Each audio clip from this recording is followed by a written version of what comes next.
Okay, today I want to talk about how the world is pushing back against Russia's annexation of the four Ukrainian oblasts, and I'm going to share with you my absolute favorite Russian state propaganda article. As you know, Putin signed this treaty to annex the four uh, oblasts in Ukraine, and then shortly thereafter, the G7 comes out and they say we're never going to recognize it. The G7 are the foreign ministers of Canada, France, Germany, Italy, Japan, United Kingdom, United States, and then the High Representative of the European Union. They came out and they said, no, no, no. After that, you see it went to the UN Security Council. And in the UN Security Council, China and India and Gabon and Brazil all abstained in a vote to condemn Russia's annexation. So the resolution passed in a 10-1 vote, with Russia being the sole veto vote.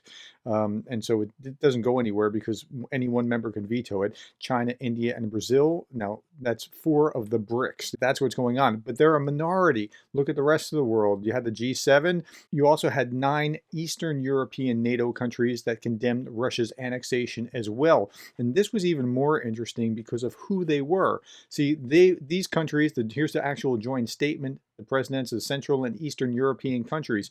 Who were they? The presidents of the Czech Republic, Republic of Estonia, Latvia, Lithuania, North Macedonia, Montenegro, Republic of Poland, Romania, and Slovak Republic. Now you think, but so what? Who are they?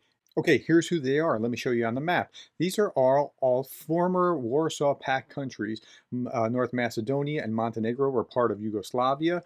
You have Romania, you have Slovakia, you have former Czechoslovakia here, Czech Republic, Poland, Lithuania, Latvia, and Estonia. Here's Russia, and here's Ukraine, just to put that in context. This is a map of the former Warsaw Pact countries that we were just talking about, right? Okay, so they are some of the most hardened against Russian aggression because they lived under former Soviet aggression and they never want to go back to that again. Okay, you also have the president of Georgia, who is saying that she is supporting territorial integrity of Ukraine. Now, she has a reason to. She's down here. This is Georgia. Russia owns a big slice of Georgia after 2008, doing the same thing to Georgia, what they're trying to do in Ukraine as well.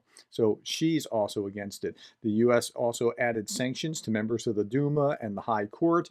And then Zelensky said, he's ready for dialogue if there's an equal, honest, worthy of fair terms kind of agreement that we can come to.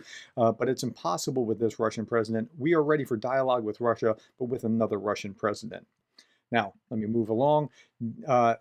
The annexation, we know it was a sham, but here's how much of a sham it was. Just look at this. Dead souls and infants voted in Russia's sham referendums, says the Kharkiv Human Rights Protection Group. Okay, let's read some of this. The alleged number of people who voted in Russia's sham referendums on annexation far exceed the actual number of residents. Not only would infants have needed to take part in it if the figures were to have any basis in reality, but also the dead.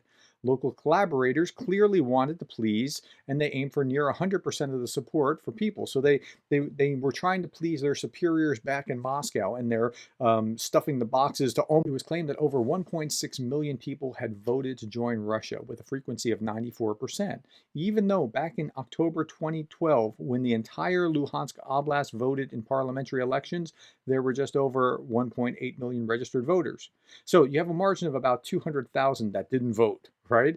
That's in spite of relentless months of bombing and shelling. That's in spite. So people that have died or tried to evacuation of the civilian population, both children and dead souls would have needed to have voted in this pseudo referendum in Luhansk Oblast if this was going to be anything like what it's saying. And it's not. It's just, we know it's not, and that's why you're getting the pushback.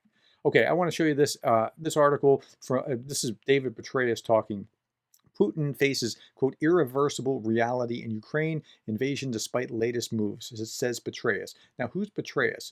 If you look here, this is David Petraeus, Lieutenant General, U.S. Army. He actually wrote the counterinsurgency manual for the U.S. Army. So when he talks, I listen. Petraeus said this, regardless of Putin's bravado, Petraeus says, no amount of annexation, no amount of even veiled nuclear threats can get him out of the situation. I think Putin has dug himself a hole and he keeps digging. He's hoping that somehow if he keeps digging, he's going to get out of it, but I don't think he can. This is what Petraeus looks like, by the way. This is him. He's going to continue to lose on the battlefield, Petraeus said. And the reason that he said he's going to lose on the battlefield, and he said this over the subsequent few weeks, is he can't raise enough soldiers. Even if he could, the logistics can't keep up. And even if the logistics could keep up, they can't get the military machinery of you would have to organize in order to provide the weapons and the ammunition and everything else for them. So it's just, the system is just not going to work. And somebody who knows and understands it, that's what he said. Now, this is the scary part. Europe is going to have a tough winter, and there's going to be a reduced flow of natural gas. He says they'll get through it, and I don't think they'll crack, but that's what Putin is counting on, that they're going to crack, that Europe is going to break because winter is going to be Russia's friend, and that's what Putin is banking on. Okay, here's another article. The Ukrainian footage shows remains of the Russian convoy fleeing Lyman. As you know, Lyman was essentially bagged yesterday. They're surrounded. I don't know how many are dead or how many are captured, but that's what it looks like. And this war will be won or lost on the battlefield. The peace agreement will be on the battlefield. Okay? And then finally, this last article is really interesting before I get to RT. Putin allies are bashed in Russia's retreat, calling military leaders garbage, and they should be sent barefoot with machine guns straight to the front. Now, notice they're not saying that Putin should be, they're saying that the generals in charge should be.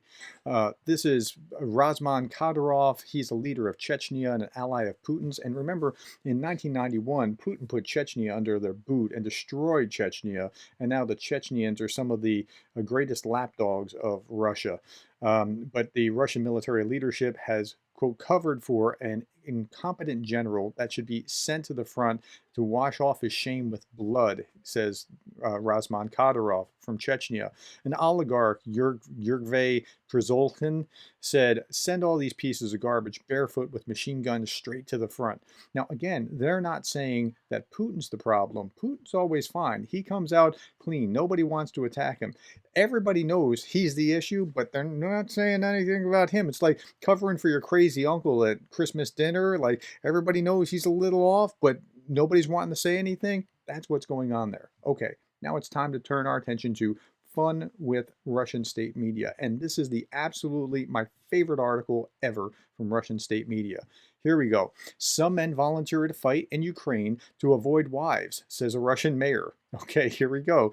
1/10 of the men in Russia volunteering for the conflict with Ukraine are doing so to escape their hen-pecking wives, the mayor of coal mining town Vorkaya has claimed. I just thought this was just amazing. Wives probably became accustomed to a decent life and are nagging, and nagging, he said. The official urged Russian women to provide a solid rear for their husbands and support them instead. Okay, and he defends his remarks, saying that his comments were taken out of context by the media. He said, quote, I'm a patriot. The words were taken out of context, and some men even gave their own interpretation. You need to watch the full video. But in general, I stand my ground. A woman is the rear and the support of a man who she must back in any situation. So that's some fun with Russian state media. It's not the normal fun with Russian state media, but again, I think this is my favorite RT article ever. Okay, thank you for your time. I'll be back again tomorrow.